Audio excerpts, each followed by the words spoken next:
எப்போ வாழ்க்கையில மூட நம்பிக்கைகள் அதிகமாகுதுன்னா, வாழ்க்கை கஷ்டமா மாறும்போது தான், வாழ்வதற்கு கடினமாக இருக்கும்போது தான் மூட நம்பிக்கைகள் அதிகமாகுது. அந்த வகையில பொதுவா இயந்திர உலோகங்களை கண்டுபிடித்தது, உப்பு பயன்படுத்தி உணவுகளை சாப்பிட்டது.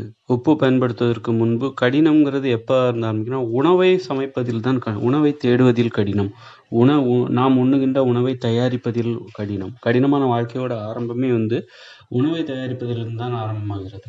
நாம உப்பு பயன்படுத்துவதற்கு முன்னாடி நாம எப்படி சாப்பிட்டுட்டு இருந்தோம்? இயற்கையில உள்ள பழங்களையோ, காய்கறிகளையோ, இலைதழைகளையோ நாம் சாப்பிட்டுட்டு இருந்தோம். அப்போ சமையல்ங்கிறது ஏதாவது ஒரு சாப்பிட முடியாத ஒரு காய்கறிகளை வேக வச்சு சாப்பிட்ருப்பாங்க.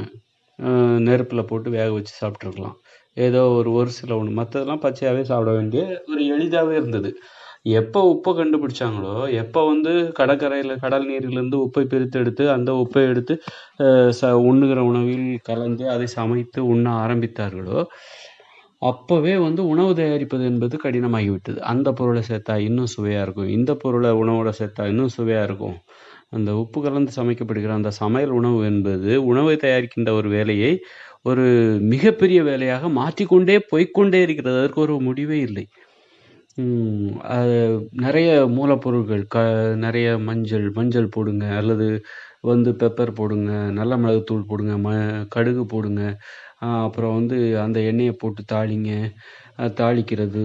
அப்புறம் இந்த கரும்பு சர்க்கரை அது ரொம்ப, ஆனால் ஆதி காலம்னு சொல்லக்கூடாது, ஒரு 3000 வருஷத்துக்கு முன்னாடி எப்போ உலோகங்களை கண்டுபிடித்தார்களோ அப்போதிருந்து இந்த உப்பு கலந்து உணவு சமைக்கின்ற வேலை மிக கடினமாக வந்திருக்கிறது. உப்பு தான் உணவு, அதிலிருந்து தான் மனித வாழ்க்கை கடினமாக மாறுகிறது.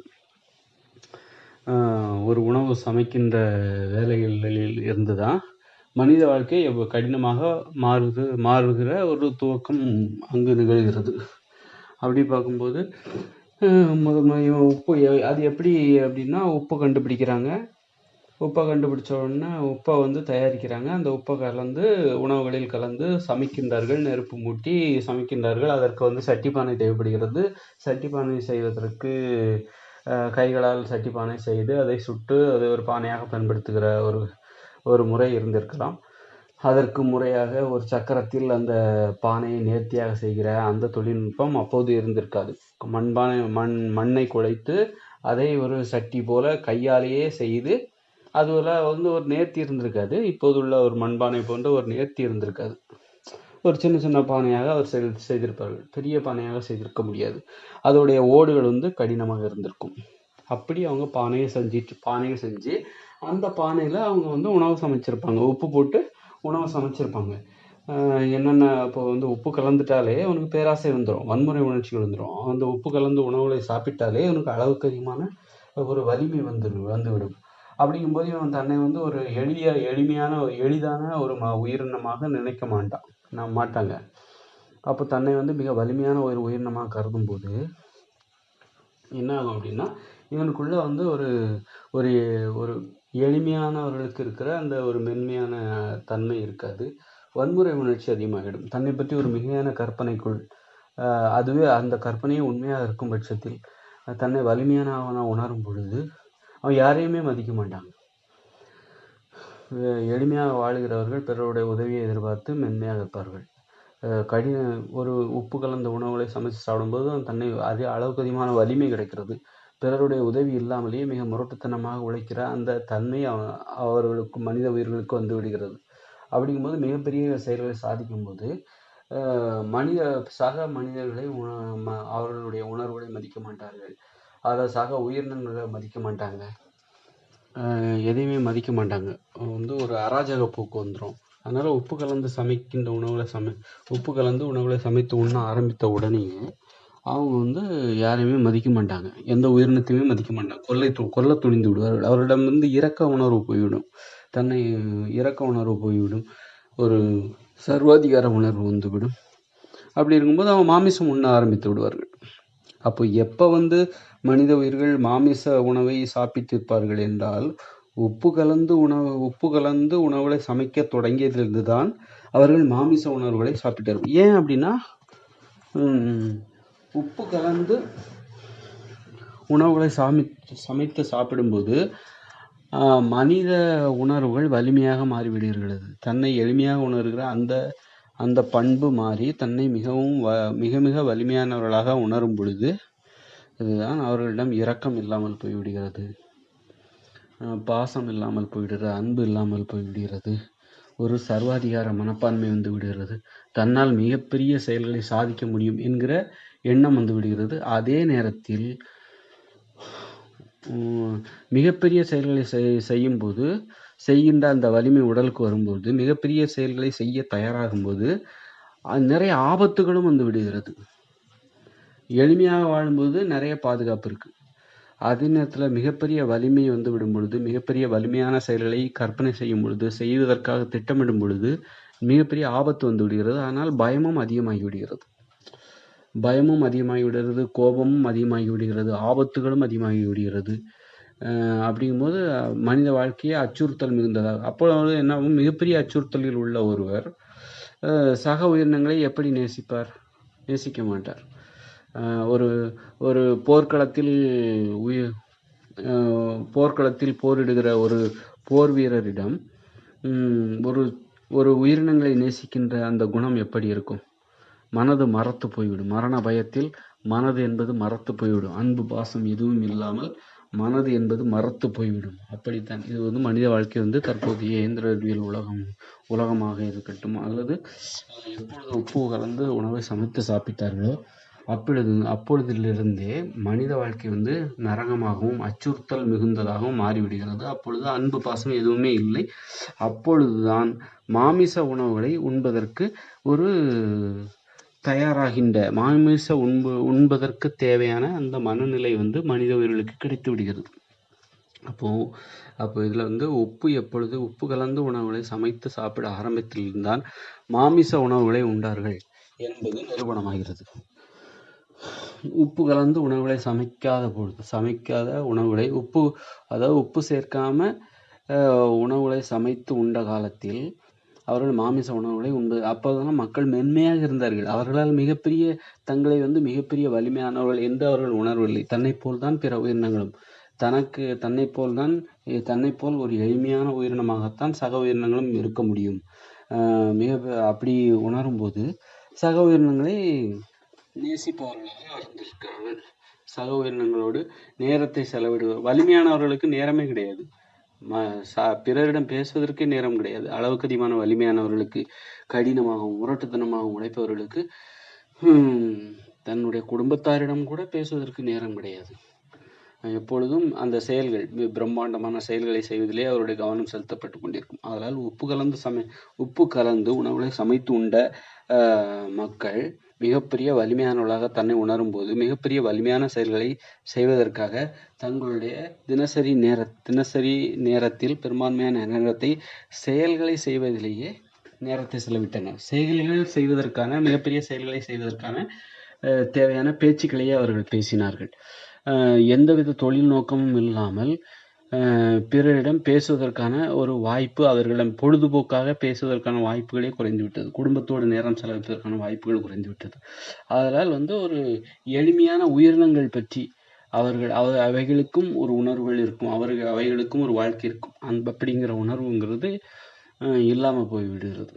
அதனால உப்பு கலந்து உணவுகளை சமைத்து சாப்பிடும் பொழுது அதன் மூலம் மிகப்பெரிய வலிமை உடம்பு கிடைக்குது. அதனால மிகப்பெரிய வலிமையான செயல்களை செய்வதற்கு திட்டமிடுகிறார்கள். அந்த செயல்களை செய்வதிலேயே அவர்களுக்கு நேரம் போதுமானதாக இருக்கிறது. அதனால் அவர்கள் வந்து சக உயிரினங்களோடும் சக மனித உயிர்களோடும் பேசுவதற்கு, உறவாடுவதற்கு, அன்பு செலுத்துவதற்கு, பாசத்தை செலுத்துவதற்கு, அக்கறையாக நடந்து கொள்வதற்கு நேரம் இல்லாமல் போய்விடுகிறது. ஆதலால் அவர்களிடம் அன்பு பாசம் இல்லாத காரணத்தினாலும் மாமிச உணவுகளை உண்பதற்கு தேவையான மனநிலையும் கிடைத்து விடுகிறது. ஆக எளிமையாக வாழும்போதுதான் அன்பு பாசம் இருக்கும். அப்பொழுதுதான் சக உயிரினங்களோடு உறவாடுகிற நேரம் கிடைக்கும். சக மனித உயிர்களோடு உறவாடுவதற்கு, நட்பு ஏற்படுத்திக் கொள்வதற்கு, அன்பு செலுத்துவதற்கு, பாசத்தை செலுத்துவதற்கு, அக்கறையாக நடந்து கொள்வதற்கு நேரம் கிடைக்கும்.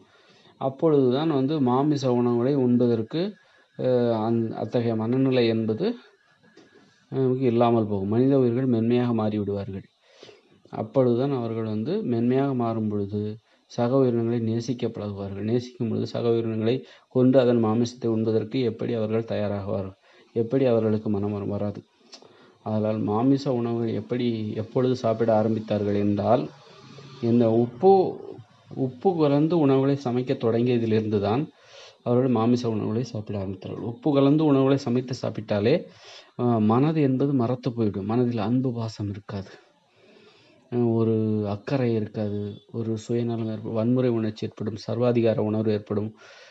இன்னொன்று, உப்பு கலந்து உணவுகளை சமைத்து சாப்பிட்டாலே நோய்களும் வர ஆரம்பித்துவிடும். ஒரு நோய் ஒருத்தருக்கு 40 வயசில் சர்க்கரை நோய் வருது, அல்லது நீரிழிவு நோய், அல்லது ஒரு புற்றுநோய், 50 வயசில் ஒரு புற்றுநோய் வருது. ஆனால் அதற்கான ஆரம்பம் சின்ன வயசுலேயே ஆரம்பித்து விடும்.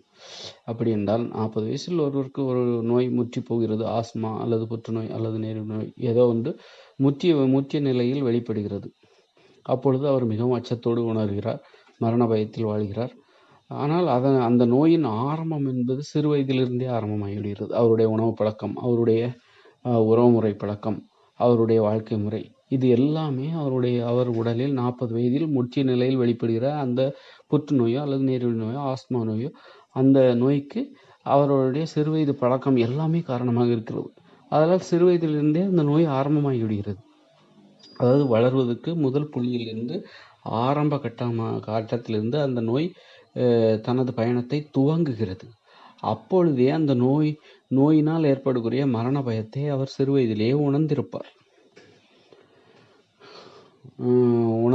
அப்போ உப்பு கலந்து சமைத்து சாப்பிடுகிற அந்த உணவுகளை உண்பதால் சிறு வயதிலிருந்தே ஒருவருக்கு 40 வயதில் வரக்கூடிய நோயின் ஆரம்ப கட்டம் என்பது அவருடைய சிறு வயதிலேயே ஆரம்பமாகி விடுகிறது. அப்போ நோய்வாய்ப்பட்டவர்கள் மரண பயத்துடன் வாழ்வார்கள். அவரிடம் அன்பு பாசம் இருக்காது. அத்தகைய குணம் சிறு வயதிலேயே அவரிடம் தென்படும். ஒருவருக்கு நோய் வரவே இல்லை, ஒரு சிறு வயது குழந்தை எடுத்துக்கொள்வோம்.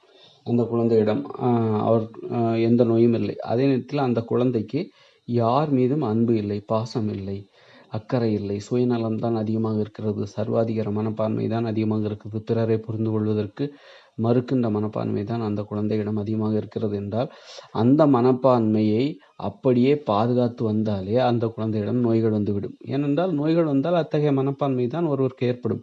அத்தகைய மனப்பான்மை வந்துவிட்டாலே நோய்களும் வந்துவிடும். ஆக அது ஒரு நோய்களுக்கு தேவையான ஒரு மனப்பான்மை. நோய்கள் வந்தால் அத்தகைய மனப்பான்மை வந்துவிடும். அத்தகைய மனப்பான்மையை நாம் ஏற்படுத்தி கொண்டு பாதுகாத்து வந்தாலே நோய்களும் வந்துவிடும்.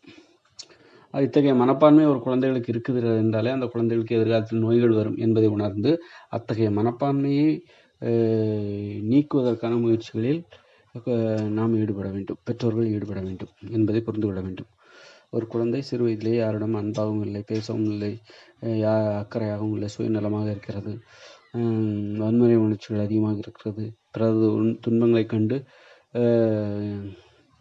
அழுகின்ற, கவலைப்படுகின்ற அந்த பண்பு குறைவாக இருக்கிறது அல்லது இல்லாமல் இருக்கிறது, பிறரது துன்பங்களை கண்டு சிரிக்கின்ற மனப்பான்மை ஒரு குழந்தைகளிடம் இருக்கின்றது. அப்படி இது போன்ற அதிக அறிகுறிகளை கண்டு அந்த குழந்தைகளுக்கு எதிர்காலத்தில் நோய்கள் வரும் என்பதை உணர்ந்து அந்த குழந்தைக்கு எதிர்காலத்தில் நோய்கள் வராமல் இருப்பதற்காக சிறு வயதிலேயே நோய்களுக்கான மனப்பான்மையை அந்த குழந்தைகளிடமிருந்து நீக்குவதற்கு நாம் பெற்றோர்கள் முயற்சி செய்ய வேண்டும். அந்த குழந்தைகளுக்கு நேசிப்பதற்கு கற்றுக்கொள்ள வேண்டும். அந்த குழந்தைகளுக்கு என்ன தேவை, உளவியலில் என்ன தேவை, ஏன் அந்த குழந்தை அவ்வாறு செயல்படுகிறார்கள், அந்த குழந்தைக்கு தேவையான அன்பை வழங்க வேண்டும். அந்த குழந்தையை ஒரு சிறப்பாக கவனித்துக் கொள்ள வேண்டும். அந்த குழந்தை பிறரிடம் அன்பு செலுத்தவில்லை என்பதற்காகவும், பிறரிடம் அக்கறை செலுத்தவில்லை, பாசமாக நடந்து கொள்ளவில்லை என்பதற்காகவும், பிறர் துன்பங்களை கண்டு அந்த குழந்தை மகிழ்ச்சி அடைகிறது என்பதற்காகவும் அந்த குழந்தை துன்புறுத்தினால் மேற்கொண்டு அந்த குழந்தைக்கு மேலும் மேலும் நோய்கள் மேலும் மேலும் அந்த உளவியல் ரீதியான சிக்கல் அதிகமாகி பின்பு விடுவிக்கவே முடியாத ஒரு நிலைக்கு அந்த குழந்தை சென்றுவிடும். உளவியல் ரீதியாக மனச்சிதைவு ஏற்பட்டுவிடும். ஓகே, அப்போது நம்ம இதுலேருந்து என்ன தெரியும், இதுக்கெல்லாம் எதுக்கு அந்த உப்பு கலந்த உணவுகள் தான் சமைத்து உண்பதால் தான் மனித உணர்வுகள் மிக அளவுக்கு அதிகமான வலிமை கிடைக்கிறது. அது வன்முறையாக மாறுகிறது, வன்முறை உணர்ச்சிகளாக மாறுகிறது, அன்பு பாசம் என்பது இல்லாமல் போய்விடுகிறது. ஆதலால் பிற உயிரினங்களை கொன்று தின்னக்கூடிய அந்த மனநிலை கிடைத்து விடுகிறது. நாம் கடைக்கு சென்று மாமிசத்தை வாங்கி, கசாப்பு கடைக்காரரிடம் மாமிசத்தை வாங்கி 1 கிலோ கொடுங்கள், 2 கிலோ கொடுங்கள் என்று கேட்டு வாங்கி உண்டு விடுகிறோம். அதை சமைத்து சாப்பிட்டு விடுகிறோம். ஆனால் உங்களிடம் ஒரு கோழியை கொடுத்தால் அதை கொன்று சாப்பிடுவீர்களா? உங்களால் அந்த கோழியை திருகி தலையை திருகி கொன்று சாப்பிட அந்த மனசு இறைச்சி சாப்பிடுகிற அத்தனை பேருக்குமே வராது. அப்படி ஒருவருக்கு வருகிறது என்றால் அவருடைய மனம் எவ்வளவு கொடூரமானதாகவும் மோசமானதாகவும் இருக்கிறது என்பதை பார்த்துக் கொள்ளுங்கள். அவருக்கு கோழி மீது மட்டுமல்ல, பிறர் மீது கூட, மனித உயிர்கள் மீது கூட அவருக்கு அக்கறை இருக்காது, ஒரு பாசம் இருக்காது என்பது புலனாகிறது. ஆக அத்தகைய மனப்பான்மையே ஒரு நோய்கள் வருவதற்கான காரணியாக நாம் கருத வேண்டும். ஒரு கோழியை கொடுத்து இந்த கோழியை நீ கொல் என்று ஒரு 10 வயது சிறுவரிடமோ அல்ல சிறுமியிடமோ நீங்கள் கொடுக்கிறீர்கள். இந்த கோழியை கொண்டு நாம் இன்று கோழிக்கறி உணவு சமைக்கப் போகிறோம் என்று அந்த குழந்தைகளிடம் நாம் சொல்கிறோம். அதற்கு இசைந்து அந்த சிறுவனோ சிறுமியோ அந்த கோழியை கொல்கிறார் என்றால் அந்த குழந்தைக்கு அன்பு பாசம் இல்லை என்பதை நாம் புரிந்து கொள்ள வேண்டும். அந்த குழந்தைக்கு பிற்காலத்தில் நோய்கள் வருவதற்கு அதிக வாய்ப்பு உள்ளது. ஒருவேளை அந்த குழந்தைகள் அந்த கோழியை கொல்வதற்கு மறுத்துவிட்டால், அல்லது அந்த குழந்தைகளின் கண் முன்னாலேயே பிறர் கொல்கிறார்கள் என்றால் கூட அதனை அந்த குழந்தைகள் விரும்பவில்லை என்றால் கூட அந்த குழந்தைகளுக்கு பிற்காலத்தில் நோய்கள் வருவதற்கு வாய்ப்பு குறைவு. இதெல்லாம் வச்சு மாமிசம் சாப்பிடுவதற்கு காரணம் என்னவென்றால் மனதில் அன்பு பாசம் இல்லாமல் போனதுதான் காரணம். மனதில் இரக்கமும் கருணையும் இல்லாமல் போனதுதான் காரணம். ஈவு இரக்கம் என்பது மனதில் இல்லாமல் போனதுதான் காரணம். அதற்கு என்ன காரணம் என்றால் உப்பு கலந்த உணவுகளை சமைத்து உண்டதுதான் காரணம். உப்பு கலந்த உணவுகளை சமைத்து உண்டதால் அளவுக்கு அதிகமான வலிமையும் வன்முனை உணர்ச்சிகளும் மனதில் மறத்து போகின்ற அந்த தன்மையும் ஏற்படுகிறது. பின்பு மேலும் உப்பு கலந்த உணவுகளை சமைத்து உண்பதால் உடலில் நோய் ஏற்படுவதற்கான அந்த பயணம் உடலில் தொடங்கி விடுகிறது. ஆதலால் ஒரு மரண பயத்துடனே அவர்கள் வாழ்வதால் அதுவும் அவர்களுக்கு அன்பு பாசம் இல்லாத ஒரு நிலையில் அவர்களுடைய மனநிலை ஆகிவிடுகிறது. ஆக அப்படி என்றால் நம்ம ஆதி காலத்திலிருந்தே மாமிசத்தை வேட்டையாடினோம் என்று நாம் கருதுகிறோம், நம்பிக்கொண்டிருக்கிறோம். ஆதிகால மனித உயிர்களின் மிக முக்கியமான உணவு மாமிசம் என்று நாம் நம்பிக்கொண்டிருக்கிறோம். ஒருவேளை ஆதிகால மனித உயிர்கள் நாம் நம்மகிட்ட ஒரு பழக்கம் என்னன்னா, ஆடு மாடுகள் மீது அது ஒரு உயிரினம், அதை கொல்வதற்கு நமக்கு மனது வராது. ஒருவேளை ஆதிகால மனித உயிர்கள் ஆதி காலத்தில் வாழ்ந்த மக்கள் மாமிசம் சாப்பிட்டு இருப்பார்கள் என்றால் அவர்கள் வளர்த்த அந்த ஆடு மாடுகளை அவர்கள் மாமிசம் கொண்டு தின்று மாமிசம் சாப்பிட்டிருப்பார்களா? அதே நேரத்தில் ஒருவேளை அது உண்மையாக இருந்தால், என்னை பொறுத்தவரையில் உப்பு கலந்த உணவுகள் தான் மாமிசத்தை சாப்பிடுவதற்கான ஒரு ஊக்கத்தை கொடுத்தது, ஒரு தயாராகின்ற அந்த மனப்பான்மை கொடுத்தது என்று நான் கூறுகிறேன். அப்படி என்றால் உப்பு கலந்த உணவுகளை சமைத்து சாப்பிடுவதற்கு முன்பு மனித உயிர்கள் மிகவும் மென்மையானவர்களாக இருந்தார்கள். உப்பு இல்லைன்னா அந்த மாமிசத்தை சாப்பிடுவதில் கூட ஊக்கம் ஏற்படாது. வயிற்றை நிரப்புவதற்கு வேறு வழி இல்லை, வயிற்றை நிரப்ப வேண்டும். உயிருக்கு போகிற உணவுகளே இல்லாத ஒரு இடத்தில் இருந்து கொண்டு வயிற்றை நிரப்ப வேண்டும், உயிர் வாழ வேண்டும் என்பதற்காக ஏதோ ஒரு மாமிசத்தை சாப்பிட்டிருப்பார்கள் என்று நாம் எடுத்துக்கொள்ளலாம். உப்பே இல்லாத, அதாவது உப்பு பயன்படுத்தப்படாத ஒரு காலகட்டத்தில் உப்பு சமைத்து சாப்பிட்ட காலம் என்பது ஒரு 4000 வருடங்கள் வரலாறு தான் இருக்கும். 4000 வருடத்துக்கு முன்பு இருந்துதான் உப்பு கலந்து உணவுகளை சமைத்து சாப்பிடுகிற அந்த வழக்கம் என்பது மனித உயிர்களிடம் இருந்திருக்கும். அப்படி என்றால் அதற்கு முன்பு மனித உயிர்களுக்கு மனித உயிர்கள் உப்பு கலந்து உணவுகளை சமைத்து சாப்பிடவில்லை என்று நாம் எடுத்துக்கொள்வோம், புரிந்து கொள்வோம். அதாவது 4000 வருடங்களுக்கு முன்பு மனித உயிர்கள் உப்பு கலந்து உணவுகளை சமைத்து சாப்பிடவில்லை, உப்பு என்பது அவர்களுக்கு கிடைக்கவில்லை என்று நாம் வைத்துக்கொள்வோம். அப்படி என்றால் அவர்களால் உணவுகளை சமைத்து சாப்பிடவே முடியாது. அதாவது சமைத்துனா வேக வைத்து சாப்பிடலாம், வேறு வழி இல்லை என்பதற்காக ஒரு சில உணவுகளை பச்சையாக சாப்பிட முடியாது என்பதற்காக அவர்கள் வேக வைத்து சில உணவுகளை சாப்பிட்டிருக்கலாம். அதே நேரத்தில் மாமிசத்தை அவர்கள் வேக வைத்து சாப்பிடுகிற உப்பு கலந்து சாப்பிட்டா தான் ஒரு மாமிசத்தை சாப்பிட்றதுக்கு நமக்கு ரொம்ப ஆர்வமாக இருக்கும். அந்த உப்பு கலந்து நீங்கள் வந்து இன்றைக்கி வந்து சிக்கன் 65 சாப்பிட்றீங்க, அல்லது மட்டன் கிரேவி சாப்பிட்றீங்க, அல்லது கேஜிஎஃப்பில் போயிட்டு சிக்கன் சாப்பிட்றீங்க, சிக்கன் பாக்கெட் வாங்கி சாப்பிட்றீங்க. இதெல்லாம் சாப்பிட்றீங்க அப்படின்னா மீன் வாங்கி இதெல்லாம் வந்து அதில் வந்து உப்பு கலந்து ஒரு சுவை இருக்குது. உப்பு கலந்ததுனால ஒரு அந்த உப்பே கலக்காத ஒரு மாமிசத்தை நீங்கள் சாப்பிடுவீர்களா? உப்போ கலக்காத ஒரு மாமிசத்தை உங்களால் சாப்பிட முடியுமா? ஒரு சிக்கன் கிரேவியை, ஒரு மட்டன் கிரேவியை, உப்பு கலக்காமல் சமைக்கப்பட்ட ஒரு சிக்கன் கிரேவியை, மட்டன் கிரேவியை, ஒரு பிரியாணியை உங்களால் சாப்பிட முடியாது. அப்படி என்றால் ஆதிகால உப்பு கலக்காத, உப்பு பயன்படுத்தாத ஆதிகாலத்தில் மனித உயிர்கள் மாமிசத்தை ஒரு சுவையை அடிப்படையாக கொண்டு மாமிசத்தை சாப்பிட வேண்டும் என்கிற ஊக்கம் அவர்களுக்கு ஏற்பட்டிருக்காது. உப்பு பயன்படுத்தப்படாத காலத்தில் மாமிசம் இருக்கிறது, அத்துடன் பழங்களும் காய்கறிகளும் இருக்கிறது. இதில் நீங்கள் எதை சாப்பிடுவீர்கள் என்று கேட்டால் அவர்கள் எதை தேர்ந்தெடுப்பார்கள்? சுவையில்லாத மாமிசத்தையா, அதாவது உப்பு சேர்க்காமல் சமைக்கப்பட்ட அந்த சுவையில்லாத மாமிசத்தையா, அல்லது சுவை உடைய இனி அந்த பழங்கள் காய்கறிகளையா? எதை தேர்ந்தெடுத்திருப்பார்கள்? நிச்சயமாக சுவையுடைய பழங்கள் காய்கறிகளைத்தான் தேர்ந்தெடுத்திருப்பார்கள். ஆதி காலத்தில் வாழ்ந்த மக்கள் மாமிசத்தை ஒரு விருப்பத்துடன் உண்பதற்கான காரணங்கள் மிக மிக குறைவாகவே இருந்திருக்கு. ஆதி காலத்தில், அதாவது உப்பு பயன்படுத்தி மனிதர்கள் உணவுகளை சமைத்து சாப்பிட்ட போதுதான் அவர்களுக்கு வன்முறை உணர்ச்சிகள் ஏற்பட்டது, பேராசைகள் ஏற்பட்டது. அதன் காரணமாகத்தான் அவர்கள் உலோகங்களை கண்டுபிடித்தார்கள்.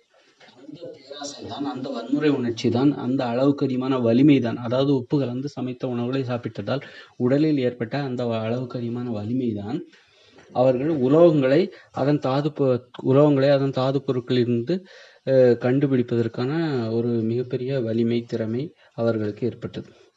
உலோகத்தை கண்டுபிடித்தார்கள். உலோகத்தை கண்டுபிடித்து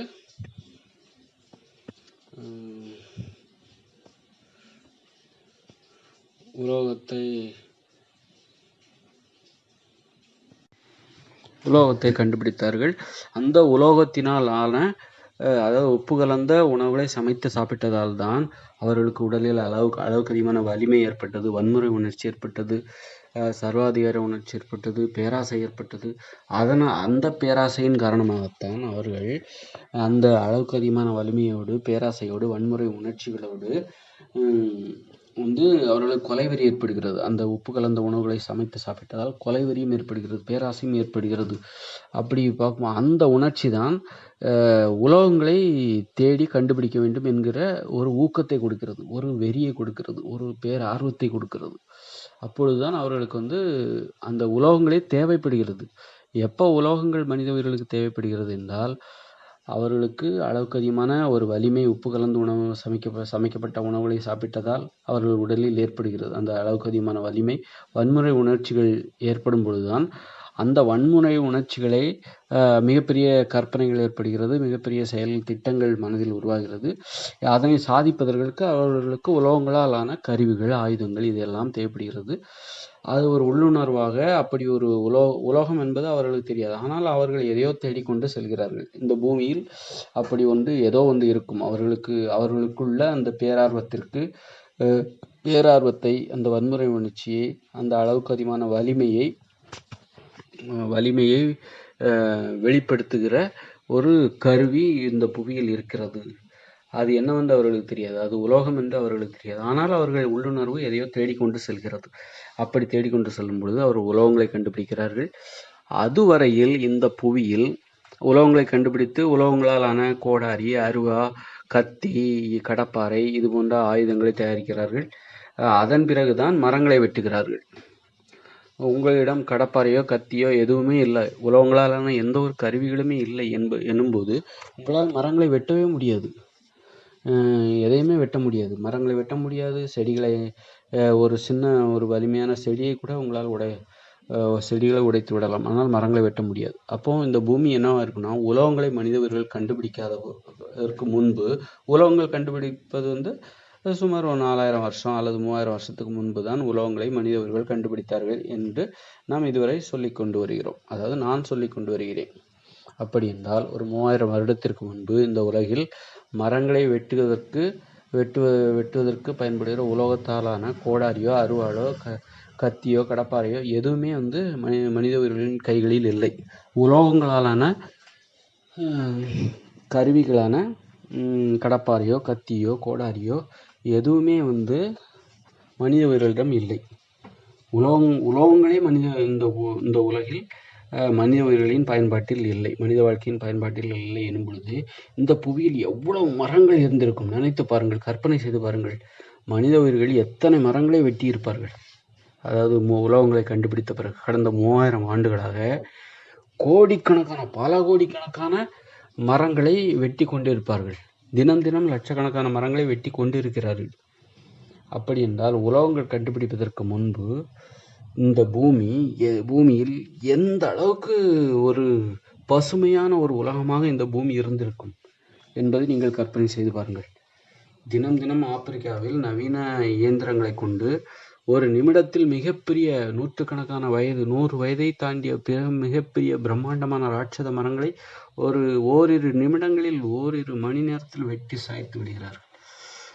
தினம் தினம் ஆயிரக்கணக்கான லட்சக்கணக்கான மரங்களை வெட்டி கொண்டிருக்கிறார்கள், காடுகளை அழித்து கொண்டிருக்கிறார்கள். அப்படி என்றால் ஒரு 3000 வருடங்களுக்கு முன்பு அதற்கெல்லாம் அவ்வாறு காடுகளை அழிப்பதற்கு என்ன காரணம்? உலோகங்களாலான அரிவாள், கடப்பாரை, கத்தி, கோடாரி, அப்பொழுது நவீன மோட்டார் இயந்திரங்கள், நவீன வாள், அதுபோன்ற நவீன இயந்திரங்கள் தான் வந்து இந்த மரங்களை வெட்டுவதற்கு மிகவும் உதவியாக இருக்கின்றன.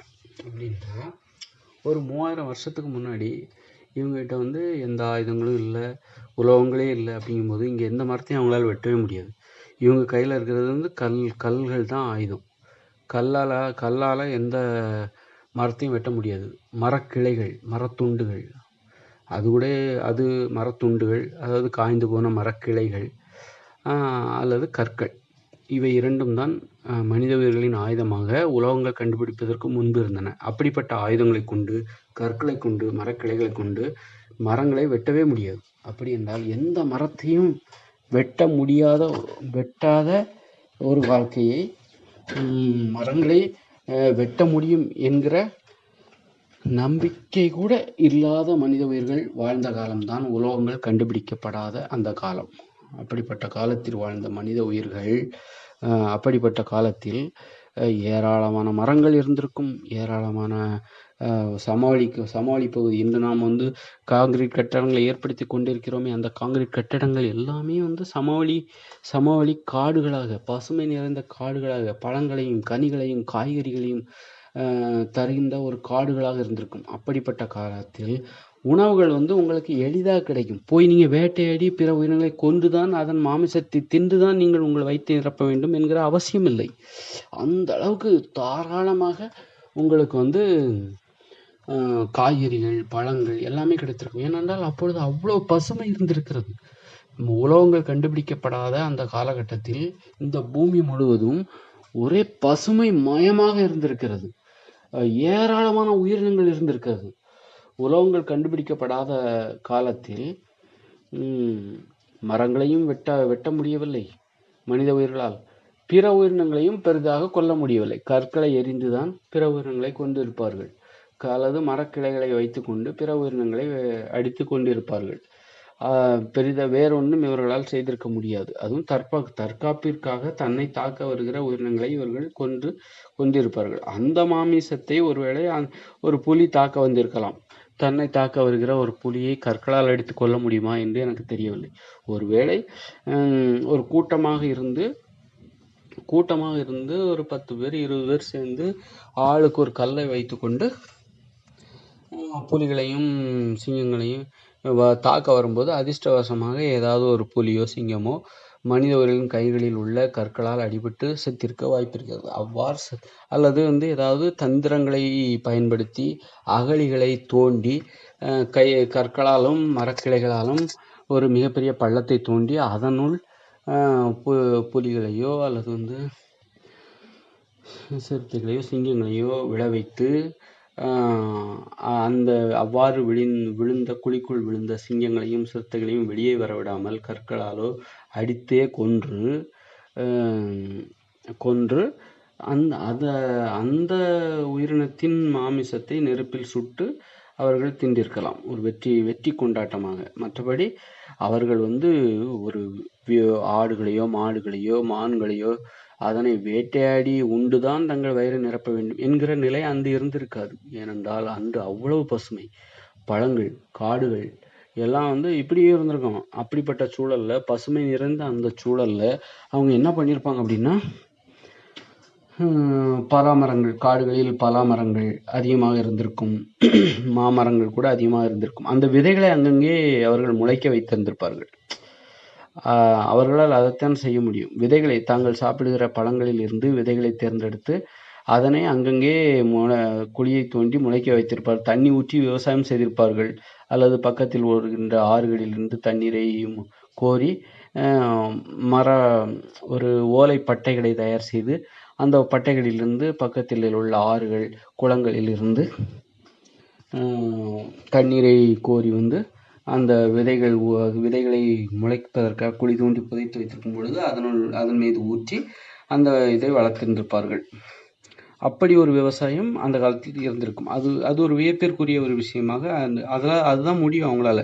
மற்றபடி நிலத்தை உழுவதற்கு அவர்களிடம் உலோகங்களாலான மண்வெட்டியோ கருவிகளோ எதுவுமே இல்லை அப்பொழுது. அதனால் விவசாயம் என்பது அவர்களால் செய்ய முடிந்தது என்னவென்றால், நிலத்தை பண்படுத்த முடியாது, மரங்களை வெட்டி, மரங்களே இல்லாமல் மரங்களை அனைத்தையும் சமவெளிகளில் உள்ள மரங்களை அனைத்தையும் வெட்டி சமவெளிகளாக்கி விவசாய நிலங்களாக மாற்றி அந்த விவசாய நிலங்களை கலப்பையால் உழுது பண்படுத்தி அது போன்ற செயல்களை உலோகங்கள் கண்டுபிடிக்கப்படாத காலத்தில் செய்திருக்கவே முடியாது. அதனால் உலோகங்கள் கண்டுபிடிக்கப்படாத காலத்தில் மனிதர்கள் செய்த விவசாயம் என்பது என்னவென்றால், தாங்கள் உண்ணுகிற பழங்களிலிருந்து கொட்டைகளை தேர்ந்தெடுத்து அந்த கொட்டைகளை ஆங்காங்கே ஊன்றி அது வளர்ந்து அந்த மரங்களிலிருந்து பழங்களை பறித்து சாப்பிட்டிருப்பவர்கள். ஏற்கனவே அந்த காடுகளில் ஏராளமான பலா மரங்கள் இருந்திருக்கும், வாழை மரங்கள் இருந்திருக்கும், கொய்யா மரங்கள் இருந்திருக்கும். அப்படி இயற்கையாகவும் இருந்திருக்கும். அதே நேரத்தில் இவர்கள் அந்த பழங்களை சாப்பிட்டு அதன் விதைகளை ஆங்காங்கே ஊன்றி ஒரு மிகப்பெரிய காட்டினையும் ஊடாக வளர்த்திருப்பார்கள். பிற மரங்களையும், அதாவது பழங்களை தராத மரங்களையும் இவர்களால் வெட்ட முடியாது. ஏனென்றால் இவரிடம் கோடாரி இல்லை, உலோகங்களாலான எந்த ஒரு கருவியும் இல்லை. அப்படி இருக்கும்போது இவங்க எப்படி விவசாயம் பண்ணுறது அப்படின்னா, கிடைக்கின்ற சிறு சிறு இடங்களில் இவர்கள் சாப்பிடுகிற பழங்களில் இருந்து கொட்டைகளை எடுத்து ஆங்காங்கே நட்டு வைப்பார்கள். அதற்கு தேவையான தண்ணியை ஊற்றுவார்கள். அல்லது அங்கு மழை வசதி அதிகமாக இருந்திருக்கும். ஏனென்றால் பசுமையும் அதிகமாக இருக்கிறது, அதனால் மழை வசதியும் அதிகமாக இருந்திருக்கும். தானாகவே அது வளர்கிற அந்த ஒரு சூழல் அக்காலத்தில் அதிகமாக இருந்திருக்கும். ஏராளமான உயிரினங்கள் இருந்திருக்கும். ஆடுகள், மாடுகள், யானைகள் இவைகள்லாம் லட்சக்கணக்காக, கோடிக்கணக்காக இருந்திருக்கும். மனித வாழ்க்கை மிகவும் அச்சுறுத்தலாகவும் இருந்திருக்கும். அச்சுறுத்தலாகவே இருந்திருக்கும். தினம் தினம் மனித உயிர்கள் பிற உயிரினங்களில் கொலைவெறி தாக்குதலுக்கும் வேட்டையாடப்பட்டு மனித உயிர்கள் இறந்து போகக்கூடிய நிலைமை இருந்திருக்கும். மனித உயிர்கள் வேட்டையாடி கொல்லுகின்ற உயிரினங்களை விட பிற உயிரினங்களால் சாகின்ற மனித உயிர்கள் தான் உலோகங்கள் கண்டுபிடிக்கப்படாத அந்த காலங்களில் மிக அதிகமாக இருந்திருக்க வேண்டும். அப்படிப்பட்ட ஒரு சூழலில், உலோகங்களே கண்டுபிடிக்கப்படாத அந்த சூழலில் ஏராளமான உயிரினங்கள், ஆடுகள், மாடுகள், மான்கள், யானைகள், எருமைகள், அது புலிகள், சிங்கங்கள் இவையெல்லாம் ஏராளமாக இருந்திருக்கின்றன. அதனால் அவைகளிடமிருந்து உரங்கள் கிடைத்திருக்கும். அந்த உரங்களை கொண்டு இவர்கள் நட்டு வளர்க்கின்ற, அந்த விதைகளை ஊன்றி வளர்க்கின்ற அந்த செடி கொடிகளுக்கு, மரக்கன்றுகளுக்கு தேவையான உரமும் கிடைத்திருந்திருக்கும். அவ்வாறு வளர்கிற மரங்கள் பிற்காலத்தில் ஓரிரு வருடங்களிலோ அல்லது 4-5 வருடங்களிலோ இவர்களுக்கு பழங்களை கொடுத்திருக்கும். இப்போ தேங்காய் தென்னை மரத்திலிருந்து உள்ளது. அந்த தேங்காயினால் இவர்களுக்கு உணவு கிடைக்கிறது என்றால் அந்த தேங்காயை எடுத்துக்கொண்டு அங்கங்கே ஊன்றி விடுவார்கள். இதுதான் உலோகங்கள் கண்டுபிடிக்கப்படாத காலத்தில் செய்யப்பட்ட ஒரு விவசாயமாகும். இப்படி ஒரு விவசாயத்தை அவர்கள் செய்து வந்தார்கள்.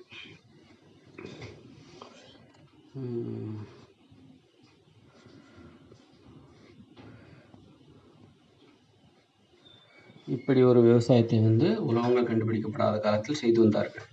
ஆக இயற்கையாகவே நிறைய பழங்களை தருகின்ற மரங்கள் அங்கு இருந்தது. அதுபோக இவர்களே ஒரு விவசாயம், உலோகங்கள் கண்டுபிடிக்கப்படாத காலத்தில் இவர்கள் செய்ய முடிகின்ற அந்த ஒரு விவசாயம், முறை இருந்தது. அப்படி இருந்தது. அதன் மூலமும் இவர்களுக்கு உணவு கிடைத்தது. அப்படி இருக்கும்போது இவர்கள் வேட்டையாடி தான், ஆடு மாடுகளை கொன்று தான், மான், மாடு, ஆடு இவற்றையெல்லாம் கொன்று தான், அந்த உணவுகளை நெருப்பில் சுட்டு தான், சாப்பிட்டு தான் இவர்கள் உயிர் வாழ வேண்டும் என்கிற அவசியம் அப்போது இல்லை. அப்போது அவர்களுக்கு இல்லை. ஏனென்றால் இன்னொரு இது, அது போன்று மாமிசங்களை அவர்களை சுட்டு சாப்பிட்டிருந்தார்கள் என்றால் அவை சுவையாகவும் இருக்காது. ஏனென்றால் அந்த காலத்தில் உப்பும் கிடையாது. உலோகங்கள் கண்டுபிடிக்கப்படாத அந்த காலத்தில் உப்பும் பயன்படுத்தப்படவில்லை. அதனால் உப்பு பயன்படுத்தப்படவில்லை. அதில் உப்பு சேர்க்கப்படாத அந்த மாமிசம் பெரிதாக சுவையாக எல்லாம் இருந்திருக்காது. சுட்டு தானே சாப்பிட வேண்டும். வேக வைத்து மசாலா அரைத்து அதில் உப்பு போட்டால்தான் அந்த மாமிசம் நமக்கு சுவையாகவும் இருக்கும். அந்த மாமிசம் நம்மை அடிமைப்படுத்தவும் செய்யும். அதன் சுவை நம்மை அடிமைப்படுத்தவும் செய்யும். உப்பே சேர்க்கப்படாத ஒரு கோழி இறைச்சியோ அல்லது ஆட்டு இறைச்சியோ அது எப்படி நமக்கு மிகப்பெரிய சுவையையும் இன்பத்தையும் நம்மை அடிமைப்படுத்துகிற மாதிரியான சுவை அதில் இருப்பதற்கு வாய்ப்பே இல்லை. ஆனால் வேட்டையாடி உண்பதில் அவர்களுக்கு பேரார்வம் ஏற்படுவதற்கு வாய்ப்பே இல்லை. அதாவது உப்பு பயன்படுத்தப்படாத, உப்பு கண்டுபிடிக்கப்படாத அந்த காலத்தில், உலோகங்கள் கண்டுபிடிக்கப்படாத அந்த 4000 ஆண்டுகளுக்கு முற்பட்ட காலத்தில் மனித உயிர்கள் பிற உயிரினங்களை வேட்டையாடி அதன் மாமிசத்தை கொண்டு தின்க வேண்டிய ஒரு பேரார்வம் அங்கு நிலவவே இல்லை. அவர்களுக்கு அப்படி ஒரு நிர்பந்தமும் இல்லை. வேட்டையாடினால்தான் நாம் உயிர் வாழ முடியும், வேட்டையாடினால்தான் நமக்கு உணவு கிடைக்கும் என்கிற நிர்பந்தமும் இல்லை. ஏனென்றால் அப்போது ஏராளமான மரங்கள் உள்ளன. அவற்றிலிருந்து, அந்த மரங்களிலிருந்து ஏராளமான காய்கறிகள், கனிகள், பழங்கள் எல்லாமே கிடைக்கிறது. உணவுகளும் கிடைக்கிறது. உணவுகளும் இயற்கையாகவே கிடைக்கிறது. அப்படிங்கும்போது இவர்கள் வேட்டையாடி தன்னை பாதுகாத்துக் கொள்வதற்காக பிற உயிர்களை கொல்ல வேண்டிய நிலைதான் அவர்களுக்கு இருந்திருக்கும். காட்டெருமைகளை விரட்டினாலே ஓடிவிடும். சிங்கங்கள் தான் ஏனென்றால் காட்டெருமைகளுக்கு இறைச்சியை உணவாக கொண்ட உயிரினங்கள் தான் மனித உயிர்களை கொல்வதற்கு தேடி வரக்கூடியவை. அதனால் அவற்றிலிருந்து நம்மை பாதுகாத்துக் கொள்ள வேண்டும் என்கிற உணர்ச்சி மட்டும்தான். அதற்காகத்தான் அவர்கள் பிற உயிரினங்களை கொல்ல வேண்டும். அதாவது கொல்லப்படுகிற அந்த பிற உயிரினங்கள் கூட புலியாகவோ சிறுத்தையாகவோ அல்லது கரடியாகவோ இருப்பதற்கு வாய்ப்புள்ளது. மற்றபடி ஒரு ஆடு மாடுகளை கொல்கிற, மான்களை வேட்டையாடுகிற அந்த வழக்கம் உப்பு கண்டுபிடிக்கப்படாத, உலோகங்கள் கண்டுபிடிக்கப்படாத அந்த காலத்தில், அதாவது ஒரு 4000 அல்லது 3000 அல்லது 4000 ஆண்டுகளுக்கு முற்பட்ட அந்த காலத்தில் மனித உயிர்களிடம் மாமிசம் உண்ணுகின்ற வழக்கம் இல்லை என்பது உறுதியாகிறது. மாமிசம் உண்பதற்கான அவசியம், நிர்பந்தமும் அங்கு இல்லை. ஏனென்றால் உப்பு இல்லை. உப்பு கலந்தால்தான் எந்த ஒரு மாமிச உணவு சுவையாக இருக்கும். உப்பு கலந்து சமைக்கின்ற அந்த மாமிச உணவு தான் சுவையாக இருக்கும். அதுதான் நம்மை அடிமைப்படுத்தும். அதுதான் நம்மை மாமிசத்தை உண்ண வேண்டும் என்கிற பேரார்வத்தை ஏற்படுத்தும். ஒருவேளை மீன்களை சாப்பிட்டால் அதன் சுவை, மீன் என்னென்ன முட்டை நம்ம உப்பு சேர்க்காமலேயே அதன் சுவை நமக்கு ஒரு விரும்பத்தகுந்த ஒரு சுவையை கொடுக்கும். அதே போல மீன்களோட சுவையும் அப்படிதான். மீனில் நம்ம உப்பு சேர்க்கலைன்னா கூட அந்த மீனை ஒரு சுட்டு அல்லது அவிச்சு சாப்பிடும்போது அதோட சுவை நமக்கு விரும்பத்தகுந்த ஒன்றாகத்தான் இருந்திருக்கும். ஒருவேளை அந்த காலத்தில் மீன்களும் தாராளமாக கிடைத்திருந்திருக்கும். அங்கு, அதாவது ஒரு ஆறு, குளம் என்று இருக்கும் பொழுது அங்கு அவர்களுக்கு, மக்களுக்கு, அந்த காலத்தில் வாழ்ந்த மனித உயிர்களுக்கு மீன்கள் தாராளமாக கிடைக்க வாய்ப்பு இருக்கிறது. ஒருவேளை மீன்களை அவர்கள் சுட்டு சாப்பிட வாய்ப்பு இருக்கிறது. ஏன் அவர்கள் மீன்களை மட்டும் சுட்டு சாப்பிடுகிறார்கள்? ஏனென்றால் மீன்களை சாப்பிடுவதற்கு ஏன் அப்போ அவர்களிடம் அந்த கருணை இல்லையா? மீன்கள் ஒரு எளிமையானது. அதன் இறைச்சி ரொம்ப எளிமையா, மீன் இறைச்சி மீன்களுடைய அந்த சதைப்பகுதி ஒரு கடினமானது கிடையாது. ஒரு மாமிசத்தை போன்று கடினமானது கிடையாது. அது மென்மையான சதைப்பகுதியை கொண்டது தான் மீன்.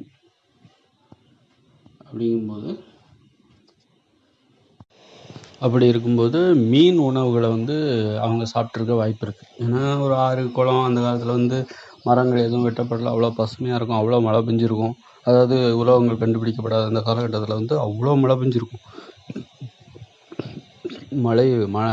தண்ணீர் பஞ்சம், வறட்சி அதெல்லாம் சுத்தமாக இருக்காது. அதனால் ஆறு, குளம் அப்படின்னு சொல்லிட்டு ஏராளமான மிகப்பெரிய மீன்கள் கிடைக்க வாய்ப்பு இருக்கும்.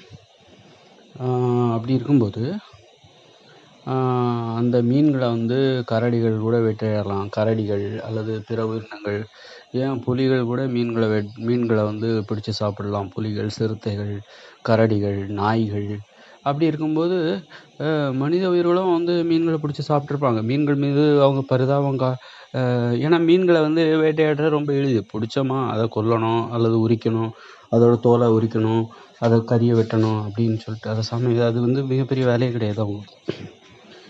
அப்படி எல்லாமே அதை கொல்றதும் வந்து நம்ம வந்து கொடூரமாக ஒரு கோழியை கொல்ற மாதிரியோ ஆட்டை கொல்ற மாதிரியோ, ஒரு ஆட்டை கொல்வதாக இருந்தால் அது ரொம்ப கஷ்டம். அன்றைக்கி கத்தி அருவா எதுவுமே கிடையாது. அப்போ வந்து அவங்க ஒரு மானை பிடிக்கிறாங்கன்னு வச்சுக்கோங்க. இப்போ உலோகங்கள் 4000 வருஷத்துக்கு முன்னாடி உலோகங்களே கண்டுபிடிக்கப்படலை அப்படின்னா, அதாவது உப்பு சாப்பிட்ட எப்போ ஆரம்பித்தாங்களோ அப்போ தான் உலோகங்களை கண்டுபிடிக்கணுங்கிற அந்த உணர்வு ஏற்பட்டுச்சு அப்படின்னு நம்ம சொல்கிறோம். அப்படின்னா 4000 வருஷத்துக்கு பிறகு தான் வந்து அவங்க வந்து கடந்த 4000 வருஷமாக தான் உப்பு பயன்படுத்தப்பட்டு வந்திருக்கிறது, உலோகங்களும் பயன்படுத்தப்பட்டு வந்திருக்கிறது. அப்படி என்றால் 4000 வருஷத்திற்கு முன்பு உலோகங்களே இல்லை. அப்படி இருக்கும்போது அவங்க வந்து ஒரு ஆடுகளையோ மாடுகளையோ கொண்டு அதை இறைச்சி சாப்பிட்டார்கள் என்றால் அந்த ஆடு மாடுகளை எப்படி கொண்டிருப்பார்கள்? அவர்களிடம் ஆயுதங்களாக கற்கள் தான் இருக்கின்றது, மரக்கிளைகள் தான் இருக்கிறது. ஒரு மானை பிடித்து சுற்றி வளைத்து பிடித்து அதன் தலையை கல்லால் அடிப்பார்களா? அந்த அளவுக்கு கொடூரமானவர்களாக அவர்கள் இருக்க வாய்ப்பே இல்லை. ஏனென்றால் அப்போது அதாவது உப்பு கலந்து உணவுகளை சமைத்து சாப்பிடப்படாத அந்த காலத்தில் மனித உயிர்கள் மென்மையாகத்தான் இருந்திருப்பார்கள். அதனால் அப்படி கொண்டு சாப்பிட வேண்டிய அவசியம் இல்லை. ஒருவேளை மீன்களை சாப்பிட்டிருக்கலாம். மீன்களை சாப்பிடுகிற அளவு மீன்களை கூட சாப்பிடக்கூடாது என்கிற விழிப்புணர்வு இருக்கிற அளவுக்கு அவர்கள் மென்மையானவர்களாக இருந்திருக்க வாய்ப்பில்லை. ஏனென்றால் இன்னொன்று, அந்த காலத்தில் வந்து மரங்கள் வெட்டப்படவில்லை, பசுமை அதிகமாக இருக்கும். அதனால் வந்து உயிரினங்கள் அதிகமாக இருந்தது. ஆடுகள், மாடுகள், யானைகள், குரங்குகள், புலிகள், கரடிகள், சிறுத்தைகள் இவையெல்லாம் ரொம்ப அதிகமாக இருந்த காலங்கள். உலகம் முழுக்க பிற உயிரினங்கள், மிருகங்கள், விலங்குகள் இவையெல்லாம் கோடிக்கணக்காக இருந்திருக்கும். அந்த காலத்தில் ஒரு மனித உயிர்கள் வாழ்வதே வந்து மரண பயத்தோடு தான் வாழ்ந்துட்டு இருப்பாங்க. இன்றைக்கி நாம் வாழ்ந்துட்டுருக்குறோம், ஒரு ஊர்லேயோ ஒரு கிராமத்துலேயோ ஒரு நகரத்துலேயோ வாழ்கிறோம். நமக்கு வந்து ஒரு கரடி பற்றின பயம் கிடையாது, ஒரு புலி பற்றின பயம் கிடையாது, சிங்கத்தை பற்றின பயம் கிடையாது. ஆனால் வந்து ஒரு 4000 வருஷத்துக்கு முன்னாடி இந்த உலகம் முழுவதும் பயங்கர பசுமையாக இருந்துச்சு. அப்போ வந்து ஏகப்பட்ட விலங்குகள், ஏகப்பட்ட மிருகங்கள் இங்கே நிறைய இருந்துச்சு.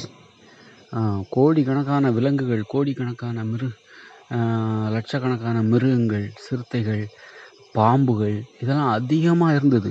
காங்கிரீட் கட்டடங்கள், எல்லாம் குடிசையில் வாழ்ந்தாங்க. அப்படிப்பட்ட சூழலில் அவங்களுக்கு ரொம்ப மரண பயத்தோடு வாழ்ந்திருப்பாங்க. ஏன்னா சிங்கங்களுக்கு மத்தியில், கரடிகளுக்கு மத்தியில் தான் அவர்கள் வாழ்ந்து கொண்டு இருக்கிறார்கள். இப்போ நம்ம ஒரு ஊரில் உள்ள கரடி புகுந்துடுச்சு, இல்லை சிறுத்தை புகுந்து விட்டது, புலி புகுந்து விட்டது, யானை புகுந்து விட்டது அப்படின்னா நமக்கு எவ்வளோ மரண பயத்தோடு வாழ்ந்துட்டுருக்கோம். அப்படின்னா ஒரு 4000 வருஷத்துக்கு முன்னாடி அப்படி தான் மக்கள் வாழ்ந்து கொண்டிருந்தார்கள். அப்படி இருக்கும்போது அந்த மரண பயத்தில் வந்து ஒரு மீன்களோட உணர்வுகளை புரிந்து மீன்கள் மீது பரிதாபப்படுகிற அந்த வாழ்க்கையை அவர்கள் வாழ்ந்திருப்பார்களா? இருக்காது. ஏன்னா நீங்கள் ரொம்ப நம்ம உயிர் நிச்சயம் இல்லை. அப்படிங்கும்போது நாம் வந்து ஒரு மீன்களை வந்து சாப்பிடுவதில் எந்த தவறும் இல்லை என்கிற எண்ணம் கூட வருவதற்கு அதிக வாய்ப்பு உள்ளது. எளிதாக இருக்கிறது. உப்பு சேர்க்காமலேயே மீன்களை சாப்பிட முடியும். ஒரு பெரிய மீன், அந்த மீனை வந்து நெருப்பில் சுட்டு அதன் இறைச்சி, மீனின் சதைப்பகுதியை நெருப்பால் சுட்டு வேக வைக்கப்பட்ட அந்த சதைப்பகுதியை சாப்பிடுவது என்பது மிக எளிது. சமைப்பதும் மிக எளிது. அதன் தசைப்பகுதி எவ்வளோ மென்மையானது. ஆதலால் அந்த ஒரு காரணத்திற்காக மீன்களை கொல்வது மிக எளிது. நீரை விட்டு ஒரு மீனை எடுத்து வெளியே போட்டு விட்டாலே அது இறந்துவிடும். அப்படி இருக்கும்போது கரடிகள், அப்பொழுது வாழ்ந்த கரடிகள், நாய்கள், நரிகள் இவை எல்லாமே மீன்களை பிடித்து சாப்பிடும். கொக்குகள். அப்படி இருக்கும்போது மனித உயிர்களும் தங்களுக்கு தேவையான ஓரிரு வேளை தினசரி ஓரிரு மீன்களை, ஓரிரு பெரிய மீன்களை, ஒருவர் 1 கிலோ மீனை சாப்பிட்டால் அன்றைய தினத்திற்கு போதுமான உணவாக அது இருந்துவிடும். அப்படி இருக்கும்போது மீன்களை சாப்பிட்டிருப்பதற்கு வாய்ப்பு இருக்கிறது. இன்னொன்று, நாம் இதில் மிக முக்கியமாக கவனிக்கக்கூடியது, நாம் இன்று பேசுகிற தமிழ்மொழி வளர்ச்சி அடைந்த காலகட்டம், மிக ஆக்கப்பூர்வமாக, அற்புதமாக, அறிவுபூர்வமாக வளர்ச்சி அடைந்த காலகட்டம் என்பது எதை நாம் சொல்ல வேண்டும் என்றால், 3000 வருஷங்களுக்கு முன்பு தான், அதாவது உலோகங்கள் கண்டுபிடிக்கப்படாத கற்காலங்களில்தான், உப்பு பயன்படுத்தப்படாத, உணவு சமைப்பதற்காக உப்பு பயன்படுத்தப்படாத அந்த கற்காலங்களில்தான், கற்காலம் என்றாலே நாம் மனதில் வைத்துக்கொள்ள வேண்டும், உப்பு பயன்படுத்தப்படாத காலம்தான் கற்காலம். உப்பு என்பது உணவுகளுக்கு சமைத்து உண்பதற்காக பயன்படுத்தப்படாத காலம்தான் கற்காலம். கற்காலத்தில் உப்பும் இல்லை, உலோகங்களும் இல்லை என்று மனதில் வைத்துக்கொள்ள வேண்டும். அந்த கற்காலத்தில்தான், கற்காலம் என்பது ஏதோ 50,000 ஆண்டுகளுக்கு முன்பு, 1,00,000 ஆண்டுகளுக்கு முன்பு என்று நினைத்து விடாதீர்கள். கற்காலம் என்பது சுமார் 3000 ஆண்டுகளுக்கு முற்பட்டது தான். 3000 ஆண்டுகளுக்கு பிறகுதான் நாம் உலோகங்களை கண்டுபிடித்தோம். அதாவது உப்பு கலந்து உணவை சமைத்து சாப்பிட்டோம். அப்புறம் உலோகங்களை கண்டுபிடித்தோம். உப்பு சமைத்து சாப்பிட்ட பிறகு உலோகங்களை கண்டுபிடித்தோம். உப்பு கலந்து உணவை சமைத்து சாப்பிட்ட அந்த காலத்தில் கூட உலோகங்கள் கண்டுபிடிக்கப்படாமல் முதலில் உப்பை கலந்து உணவு சமைத்து சாப்பிட்டார்கள். அந்த காலகட்டத்தில் உலகம் முழுவதுமே எல்லோருமே உப்பு கலந்து உணவை சமைத்து சாப்பிடவில்லை. கடற்கரைக்கு அருகில் உள்ளவர்கள் மட்டும்தான் உப்பை கடற்கரையிலிருந்து எடுத்து அந்த உப்பை கொண்டு உணவில் கலந்து சமைத்து சாப்பிட்டிருப்பார்கள். ஒரு மலை உச்சியில் வாழ்ந்தவர்கள், கடற்கரையிலிருந்து வெகு தூரத்தில் வாழ்ந்தவர்கள், அவர்களுக்கு உப்பு எளிதாக கிடைக்கின்ற ஒரு பொருளாக இருக்க வாய்ப்பில்லை. ஏனென்றால் அந்த காலத்தில் கடற்கரையிலிருந்து வெகு தொலைவில் வசிப்பவர்கள் கடற்கரைக்கு சென்றுவிட்டு மீண்டும் தங்களுடைய இருப்பிடத்திற்கு செல்வது ரொம்ப கடினம். ஏன்னா பசுமை மிகுந்த காலகட்டம் அது. மிகவும் மரங்கள், செடிகள் எல்லாம் ரொம்ப உயரமாக வளர்ந்து அடர்ந்து பசுமையாக வாழ்ந்த அந்த காலகட்டத்தில் அங்கே அப்போ வழியெல்லாம் கிடையாது. ரொம்ப அகலமான வழிகள் எதுவுமே இருக்காது. அந்த காலகட்டத்தில் ஒருவர் தன்னுடைய இருப்பிடத்திலிருந்து கடற்கரையிலிருந்து வெகு தொலைவில் உள்ள தன்னுடைய ஊரிலிருந்து உப்பு எடுப்பதற்காகவே கடற்கரைக்கு சென்று, உப்பு சும்மா கடற்கரையில் போய் எடுத்துட்டு வர முடியாது. அதை உற்பத்தி செய்யணும். சிரமப்பட்டு அதை வயல்களில் பாய்த்து அதுக்கு உப்பை தயார் செய்வதற்கு ஓரிரு வாரங்கள் அந்த கடற்கரையிலே இருக்க வேண்டும். அதற்கு சாதகமான சூழலை அங்கு நிலவ வேண்டும். வெயில் அடிக்க வேண்டும், சூரிய ஒளி வீச வேண்டும். அந்த மாதிரி நிறைய சாதகமான அம்சங்கள் இருக்கிறது. அதெல்லாம் கடந்து தான் ஒருத்தர் உப்பு எடுத்துட்டு தன்னுடைய இருப்பிடத்திற்கு, கடற்கரையிலிருந்து வெகு தொலைவில் உள்ள தன்னுடைய இருப்பிடத்திற்கு மிகவும் சரியாக பாதை மாறாமல், வழி தவறாமல் சேர வேண்டும். இவ்வளவு சிரமப்பட்டு, ஆகையால் அன்றைய காலம் 3000 ஆண்டுகளுக்கு முன்பு கற்காலங்களில் கூட கடற்கரைக்கு அருகில் உள்ளவர்கள் மட்டும்தான் கற்கால முடிவில் உலோக காலம், தொடக்க கால உலோகங்கள் பயன்படுத்துவதற்கும் கற்கால முடிவிற்கும் இடைப்பட்ட காலம்தான் உப்பு கண்டுபிடிக்கப்பட்ட காலம். அந்த காலத்தில் உலகம் முழுவதும் உப்பை பயன்படுத்தியிருக்க மாட்டார்கள். உப்பை கடற்கரைக்கு அருகில் வாழ்ந்தவர்கள் கண்டுபிடித்தார்கள். அவர்கள்தான் உலோகங்களையும் அந்த உப்பு பயன்படுத்தி அவ்வாறு உப்பை கண்டுபிடித்து உணவுகளில் கலந்து சமைத்து சாப்பிட்டதால் அவர்களுக்கு ஏற்பட்ட அந்த வன்முறை உணர்ச்சி, பேரார்வம், பேராசை, கடினமான உழைக்கிற அந்த அளவுக்கு அதிகமான வலிமை, இதெல்லாம் சேர்ந்துதான் உலோகங்களை கண்டுபிடிப்பதற்கு ஊக்கமாகவும் உற்சாகமாகவும் அவர்களுக்கு உதவியது. அந்த உலோகங்களை அவர்கள் கண்டுபிடித்தார்கள். அவ்வாறு கண்டுபிடிக்கப்பட்ட உலோகத்தினால் வாகனங்களை தயாரித்தார்கள், சக்கரங்களை கண்டுபிடித்தார்கள். அந்த சக்கரங்கள் மூலமாக கருவிகளையும் கண்டுபிடித்தார்கள். உலோகங்கள் கண்டுபிடிக்கப்பட்டவர்கள் உலோகங்களாலான கருவிகளை கண்டுபிடித்தார்கள், கத்திகளை கண்டுபிடித்தார்கள், அரிவாள்களை கண்டுபிடித்தார்கள், ஈட்டிகளை, கடற்பாறைகளை கண்டுபிடித்தார்கள். அந்த ஆயுதங்களை துணையாக கொண்டுதான் ஓரிடத்திலிருந்து இன்னொரு இடத்திற்கு செல்வதற்கான அவர்கள் தைரியம் கிடைத்தது. நாடோடிகளாக வாழ்வதற்கான தைரியம் கூட ஒரு 3000 ஆண்டுகளுக்கு முன்பு கற்காலங்களின் முடிவு முடிந்த பிறகு அல்லது உப்பு கலந்து உணவுகளை உப்பை கண்டுபிடித்து அதை வந்து உணவுகளில் கலந்து சமைத்து சாப்பிடுகிறார்கள். அப்பொழுது வந்து அவர்கள் உலோகங்களை கண்டுபிடிக்கிறார்கள். கற்காலங்களில் மக்கள் பெரும்பாலும் நாடோடிகளாக வாழ்ந்திருக்க வாய்ப்பில்லை. ஏனென்றால் ஒரு இடத்திலிருந்து இன்னொரு இடத்திற்கு போக வேண்டுமென்றால், தெரியாத ஒரு ஊருக்கு, தெரியாத ஒரு பகுதிக்கு செல்ல வேண்டுமென்றால், அங்கு வந்து அந்நியர்களோட இது இருக்கும், அவங்க எப்படி இருப்பாங்கன்னு சொல்ல முடியாது. அந்நிய பகுதி வந்து எப்படி இருக்கும், அங்கே எவ்வளோ ஆபத்துகள் இருக்குன்னு சொல்ல முடியாது. அப்போது அதற்கு தைரியம் வேணும். அந்த தைரியம் எப்படி வரும் அப்படின்னா, நீங்கள் வந்து வெறுமனே கையை வச்சுட்டு போனால் உங்களுக்கு அந்த தைரியம் வந்துடாது. அதே சமயம் உங்கள் கையில் வந்து ஈட்டியோ கோடாரியோ அறிவாளோ இருந்துட்டா நீங்கள் தைரியமாக ஒரு இடத்துலேருந்து இன்னொரு இடத்துக்கு போவீங்க. அப்படின்னா அப்போ வந்து நாடோடித்தனமான வாழ்க்கை எப்போ வந்து தீவிரமாகுது, அது ஒரு வாழ்க்கை முறையாக எப்படி மாறுது அப்படின்னா, உலோகங்கள் கண்டுபிடிக்கப்பட்ட பிறகுதான். உலோகங்களால் ஆன கருவிகள், ஆயுதங்கள் கண்டுபிடிக்கப்பட்ட பிறகுதான் அந்த கருவிகள் கொடுக்கின்ற அந்த தைரியம், அந்த உலோகங்களால் ஆன ஆயுதங்கள் கொடுக்கின்ற அந்த தைரியம் தான் போரிடத்திலிருந்து மனித உயிர்கள் நாடோடிகளாக இன்னொரு இடத்திற்கு செல்வதற்கான அந்த தைரியத்தை கொடுத்தது. அப்போ நாடோடிகளாக அவர்கள் எப்பொழுது செல்கிறார்கள் என்றால், இன்று வரைக்கும் நம்ம நாடோடிகளாக தான் வாழ்ந்துட்டு இருக்கோம். ஆக கடந்த 4000 வருடங்களாக அல்லது 3000 வருடங்களாக எப்பொழுது உலோகங்களை கண்டுபிடித்தார்களோ, எப்பொழுது உப்பை கண்டுபிடித்தார்களோ, அதிலிருந்து தான் நாடோடித்தனமான வாழ்க்கை முறையே ஆரம்பமாகிறது. அப்படிங்கும்போது நாடோடித்தனமான வாழ்க்கை முறை ஆதி காலத்தில் இருந்து இல்லை. அப்படி என்றால் உலகம் முழுவதும் மனித உயிர்கள் பரவி வாழ்கிறார்கள் இன்று. அப்படி என்றால் மனித உயிர்கள் தோன்றியது என்பது இங்கே வந்து கன்னியாகுமரி பகுதியில் தான் மனித உயிர்கள் தோன்றியது. கன்னியாகுமரி பகுதி எனது ஊரான சவுந்தரபாண்டியபுரம், அந்த பகுதியில் தான் மனித உயிர்கள் தோன்றியிருக்க வேண்டும் என்பது உறுதி. ஏனென்றால் நான் அங்குதான் பிறந்தேன். அதனால் அங்குதான் நான் மனித நிலையில் முழுமையடைவதற்கான ஒரு சூழல், ஒருவரை மனித நிலையில் முழுமையடைகிற ஒருவரால் அந்த முடிகிறது என்றால் அவர் பிறந்த அந்த பகுதிக்கு தான் அந்த பெருமை சொந்தமாகும்.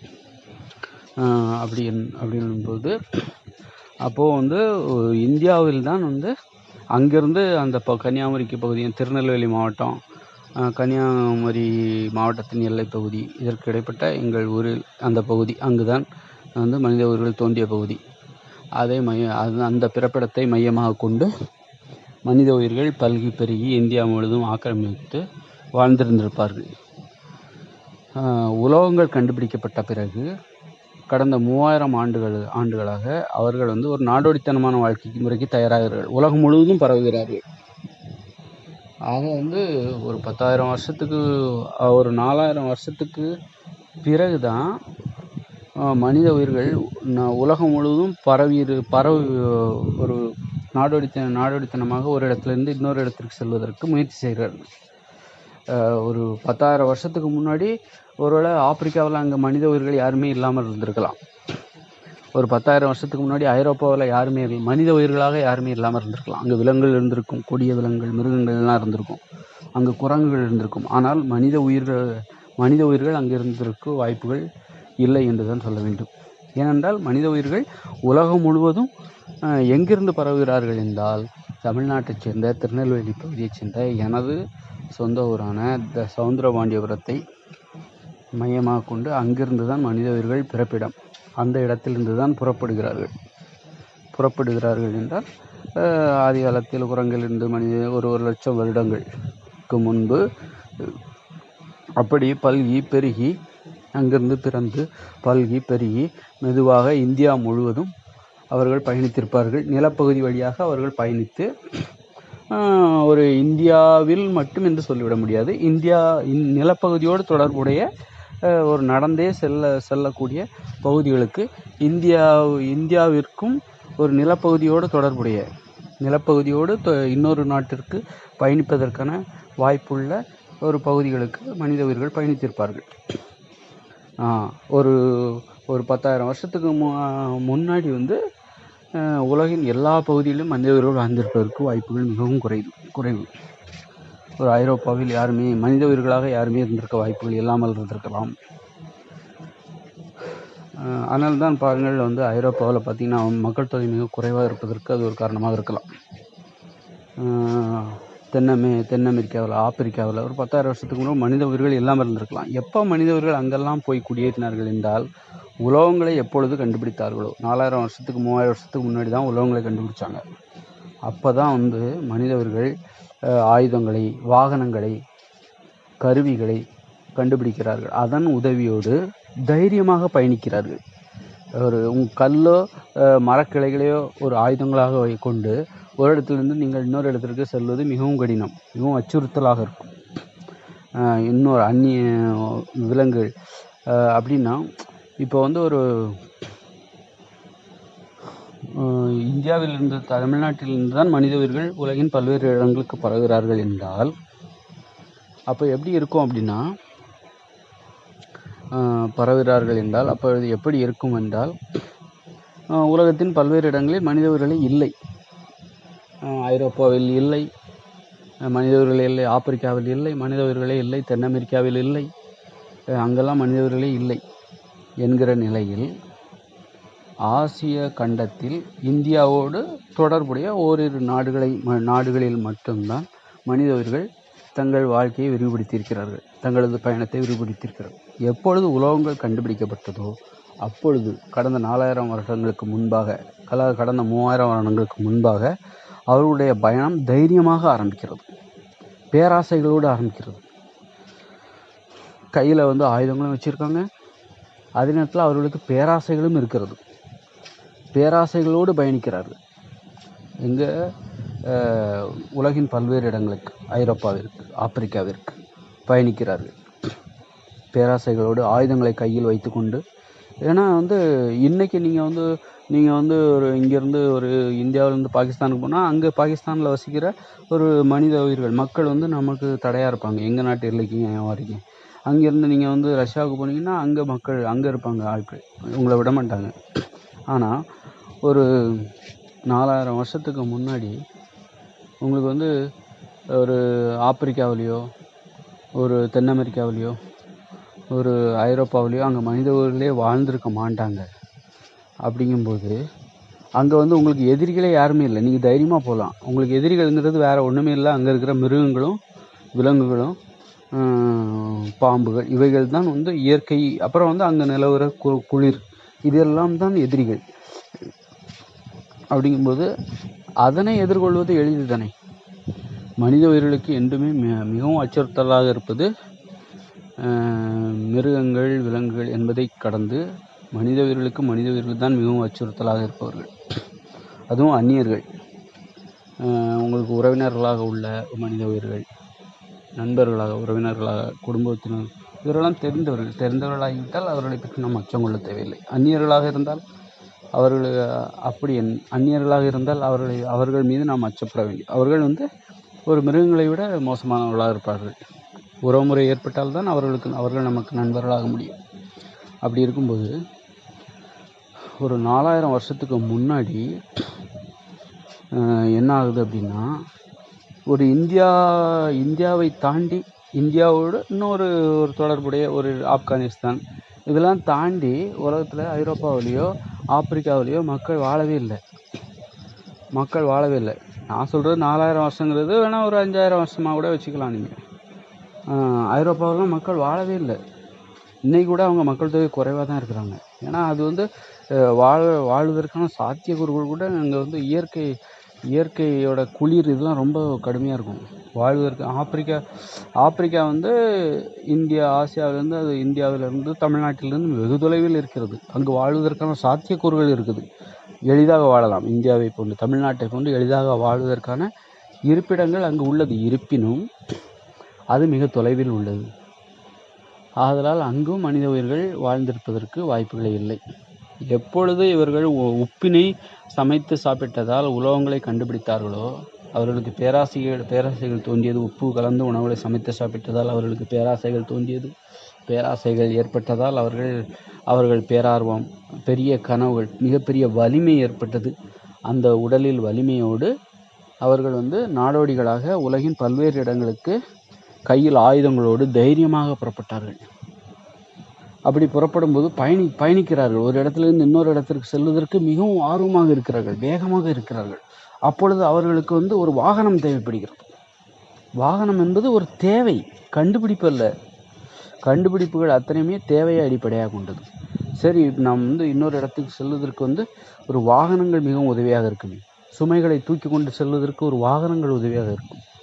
அல்லது குதிரைகளை கூட அவர்கள் வந்து பயன்படுத்தியிருப்பார்கள். குதிரைகள், கழுதைகள் இதையெல்லாம் பயன்படுத்தியிருப்பார்கள். எருமைகள் இவைகளெல்லாம் வாகனங்களாக பயன்படுத்தி இருந்திருப்பார்கள். இருப்பினும் ஒரு வாகனங்களை உலோகங்கள் கண்டுபிடிக்கப்பட்ட பிறகு கருவிகள் கண்டுபிடிப்பது, வீட்டு உபயோகப் பொருட்களை கண்டுபிடிப்பது, வாகனங்களை கண்டுபிடிப்பது, சக்கரங்களை கண்டுபிடிப்பது, இப்படி உலகம் முழுவதும் அவர்கள் மிக வேகமாக பயணிப்பதற்கு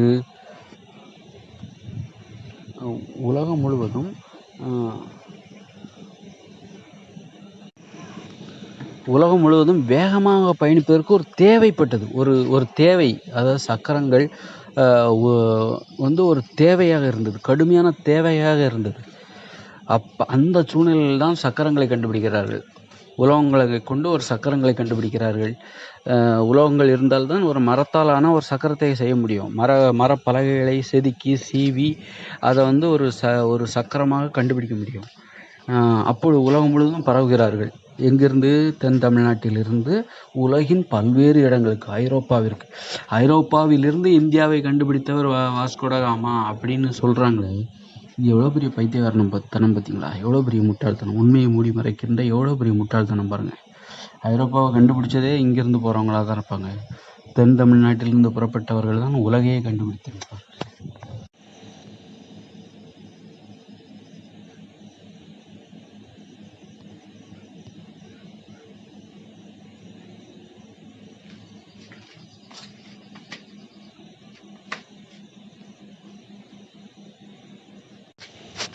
அப்போ வந்து அவங்க வந்து வாகனங்களை கண்டுபிடிக்கிறாங்க. வாகனங்கள் வந்து இன்னும் வந்து உலகம் முழுவதும் பரவுவதற்கு வாய்ப்பாக இருக்குது. அப்போது கடந்த ஒரு 4000 வருஷத்துக்கு 5000 வருஷத்துக்கு பிறகு தான் ஐரோப்பாவை கண்டுபிடிக்கிறாங்க, ஆப்பிரிக்காவை கண்டுபிடிக்கிறாங்க. அண்டார்டிகாவை ரொம்ப கடைசியில் தான் கண்டுபிடிச்சிருப்பாங்க. ரொம்பவும் ஒரு 1000-2000 வருஷத்துக்கு முன்னாடி தான் கண்டுபிடிச்சிருப்பாங்க. ஆக இங்கிருந்து போனவர்கள் தான் உலகத்தையே கண்டுபிடித்தார்கள். ஆனால் அப்புறம் இங்கிருந்து போனவர்கள் மீண்டும் வந்து இந்தியாவை கண்டுபிடித்தேன் என்று சொல்கிறார்கள். பாருங்கள், எவ்வளவு வரலாற்றை திருத்தி எந்த அளவுக்கு உண்மையை மூடி மறைக்கின்ற வேலையை ஐரோப்பியர்கள் செய்கிறார்கள் என்பதை நாம் இங்கு கவனத்தில் கொள்ள வேண்டும். அது மாதிரி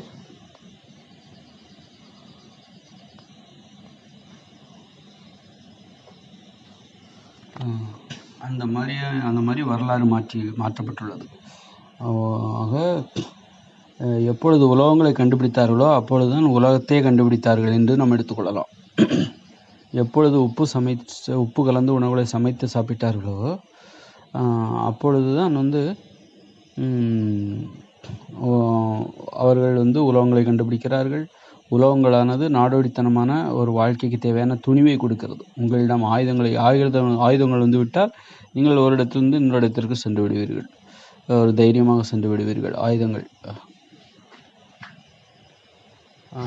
சென்று விடுவீர்கள். அந்த தைரியத்தை வந்து உலோகங்கள் உங்களுக்கு தந்து விடுகிறது. அது மாதிரி பாருங்கள், வந்து ஒரு போருக்கே என்ன காரணம்? அந்த காலத்தில் ஒரு பகுதியிலிருந்து இன்னொரு பகுதிக்கு போரிடுகிற அந்த துணிவுக்கு என்ன காரணம்? கையில் ஈட்டி இருக்கிறது, வாள் இருக்கிறது, வாகனங்கள் இருக்கிறது, அதாவது தேர் அல்லது மாட்டு வண்டி அல்லது இது போன்ற வாகனங்கள் இருக்கிறது. இந்த தைரியம்தான் போரிடுவதற்கு அன்றைய காலத்தில் துணிவை கொடுத்தது. ஆக உலோகங்கள் அத்தகைய துணிவை மனிதர்களுக்கு கொடுக்கிறது. அப்படி என்றால் உலகம் முழுவதும் மனித உயிர்கள் பரவி இப்பொழுது பாருங்கள். சரி, அப்படி என்றால் நான் சொல்வதை நீங்கள் ஏற்றுக்கொள்ளவில்லையா? உலோகங்கள் கடந்த 4000 வருஷத்துக்கு பின்பு தான் உலகம் முழுவதும் பரவினார்கள் என்று நான் சொல்வதை நீங்கள் ஏற்றுக்கொள்ளவில்லையா? அதாவது கடந்த 4000-5000 வருடங்களுக்கு முன்பு தான் ஐரோப்பாவை கண்டுபிடித்தார்கள். மனித உயிர்கள் இங்கிருந்து சென்று தென் தமிழ்நாட்டிலிருந்து புறப்பட்டு இந்தியா முழுவதும் பரவி நிலங்கள் வழியாக நடந்து கடல் அப்படி ஐரோப்பாவை கண்டுபிடித்தார்கள், ஆப்பிரிக்காவை கண்டுபிடித்தார்கள் என்பது எந்த அளவுக்கு மீண்டும் உங்களுக்கு நான் இன்னும் நிரூபிக்க வேண்டுமென்றால் உங்களுக்கு இன்னொரு உதாரணத்தை கூறுகிறேன். இப்பொழுது இன்னும் 2040க்கு பிறகு இயந்திர அறிவியல் உலகம் வந்து செயலிழக்கப் போகிறது. 2040க்கு பிறகு இயந்திர அறிவியல் உலகம் செயலிழக்கப் போகிறது. அதன் பிறகு உலோக உற்பத்தி அனைத்தும் நின்று போய்விடும். உலோக தொழிற்சாலைகள், அதன் உலோக தாதுக்களிலிருந்து உலோகங்களை பிரித்தெடுக்கின்ற தொழிற்சாலைகள் அத்தனையும் முடங்கிவிடும். அனைத்து விதமான தொழிற்சாலைகளும் முடங்கிவிடும். மின்சாரம் உற்பத்தி நின்றுவிடும். ஆயுத தொழிற்சாலை எல்லாமே நின்றுவிடும். மனித உயிர்கள் அத்தனை பேரும் எங்கு செல்வார்கள்? விவசாயத்தை செய்து உணவு உற்பத்தி செய்து வாழ்வதற்கு புறப்பட்டு விடுவார்கள் என்று வைத்துக்கொள்வோம். இப்பொழுது நம்மிடம் நாம் தற்போது தயாரித்து வைத்துள்ள நமது கைவசம் என்ன இருக்கிறது? தற்போது நாம் தயாரித்து வைத்துள்ள ஆயுதங்கள் இருக்கிறது, கருவிகள் இருக்கிறது. இதனை வைத்துக்கொண்டு நாம் அந்த விவசாயத்தை செய்வோம். நம்மிடம் இப்பொழுது கொஞ்சம் வாகனங்கள் கூட இருக்கிறது. அந்த வாகனத்தை ஓட்ட முடியும். நம்மகிட்ட என்ன வாகனம் இருக்குது? மாட்டு வண்டி கிடையாது. ஆனால் நம்மிடம் கருவிகள் இருக்கின்றன, உலோகங்களாலான கருவிகள். அந்த கருவிகளை கொண்டு சிறிய மாட்டு வண்டிகளை மீண்டும் தயாரிப்பதற்கு வாய்ப்பு இருக்கிறது. அது குறிப்பிட்ட காலம் வரைக்கும் தான். இந்த கருவிகள் எல்லாம் ஓரளவுக்கு தான் பயன்படும். ஒரு குறிப்பிட்ட காலம் வரைக்கும் தான் பயன்படும். அதன் பிறகு ஒரு காலகட்டம், ஒரு 100 வருடங்கள். இப்பொழுது தொழிற்சாலைகள் எல்லாம் மூடிவிட்டன. உலோகங்களை அதன் தாது பொருட்களிலிருந்து பிரித்தெடுத்து தயார் செய்கின்ற தொழிற்சாலைகள் அத்தனையும் மூடப்பட்டு விட்டன. இப்பொழுது உலோக உற்பத்தி என்பதே இல்லை என்கிற ஒரு நிலை வந்துவிட்டது. இப்பொழுது உங்களிடம் என்ன இருக்கிறது? ஒவ்வொரு இடமும் கடப்பாரை, கத்தி எல்லாமே இருக்கிறது. மின்சாரம் இல்லை, எந்த தொழிற்சாலையும் இல்லை, மோட்டார் வாகனங்கள் எதுவுமே இயங்காது. எல்லோரும் விவசாயம் செய்து கொண்டிருக்கிறார்கள். இந்த சூழ்நிலையில் இந்தியாவில் இருக்கிற ஒருவர் இப்படிப்பட்ட சூழ்நிலையில் இந்தியாவில் இருக்கிற ஒருவர் ஐரோப்பாவிற்கு பயணிப்பாரா? ஆப்பிரிக்காவிற்கு பயணிப்பாரா? ஏன் பயணிக்க வேண்டும் என்கிற கேள்விதான் ஏற்படும். அப்படி ஏன் பயணிக்க வேண்டும் என்கிற கேள்வி ஏற்படும்.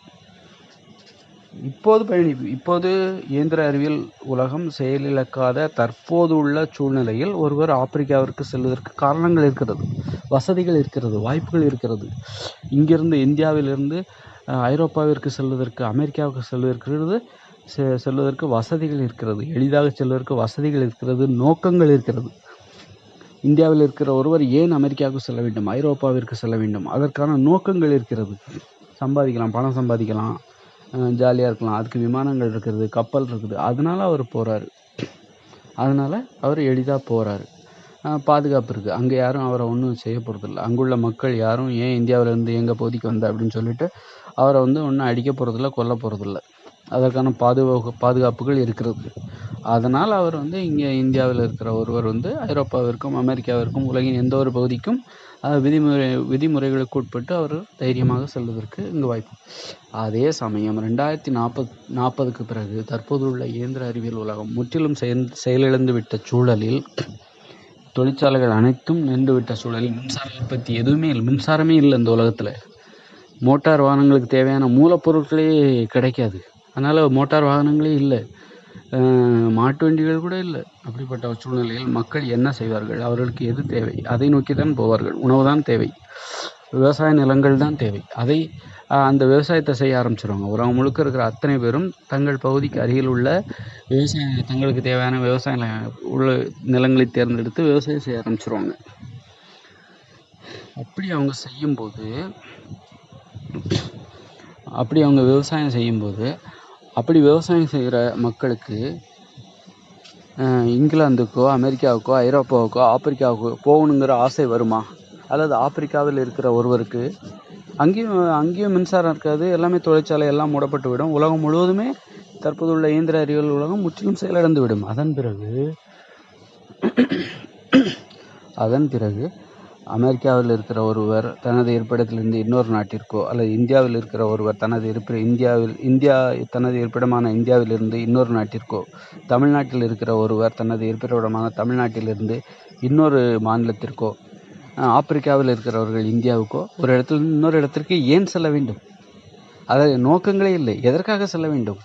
உங்களுக்கு கரண்ட் கிடையாது, மோட்டார் வாகனங்கள் எதுவுமே கிடையாது, தொழிற்சாலைகள் எல்லாமே மூடிட்டாங்க. அப்படிப்பட்ட சூழ்நிலையில் இந்தியாவிலிருந்து ஒருத்தர் எதற்காக அமெரிக்காவுக்கு செல்ல வேண்டும்?